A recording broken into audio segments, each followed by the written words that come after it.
বন্ধুরা, আজ 30শে জুন 2024। আজ হচ্ছে গিয়ে রবিবার। চলে এলাম আজকের দুপুরকালীন ওয়েদার আপডেট নিয়ে। এই মুহূর্তে দেখতে পাওয়া যাচ্ছে আমাদের কলকাতা সহ গোটা দক্ষিণবঙ্গ জুড়ে, আপনাদের ইনফ্রারেড মোডে গিয়ে দেখাচ্ছি। এই রেন অ্যান্ড ঠান্ডারে গিয়ে আপনারা দেখুন, মেঘ ঢুকছে গোটা দক্ষিণবঙ্গ জুড়ে এবং বাংলাদেশ, আসাম, ত্রিপুরা জুড়ে মেঘের সমন্বয় ঘটছে। বৃষ্টি আছে, আজকেও বৃষ্টি আছে। আজ থেকে বৃষ্টি এখন টানা 10 দিন বৃষ্টি চলবে। বিক্ষিপ্তভাবে এদিক ওদিক করে বৃষ্টি চলতে থাকবে। দেখুন, কলকাতায় বেশ ভারী মেঘ ঢুকছে, তবে বৃষ্টি আছে।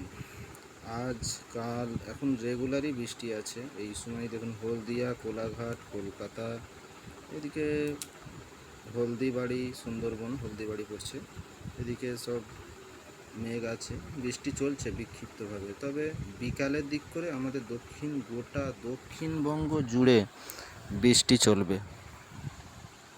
যেহেতু হাওয়া অফিস বলেছিল, মানে 29 তারিখ থেকে বৃষ্টি বাড়ার কথা, বৃষ্টি চলবে। এখন বৃষ্টি রেগুলারই বৃষ্টি আছে।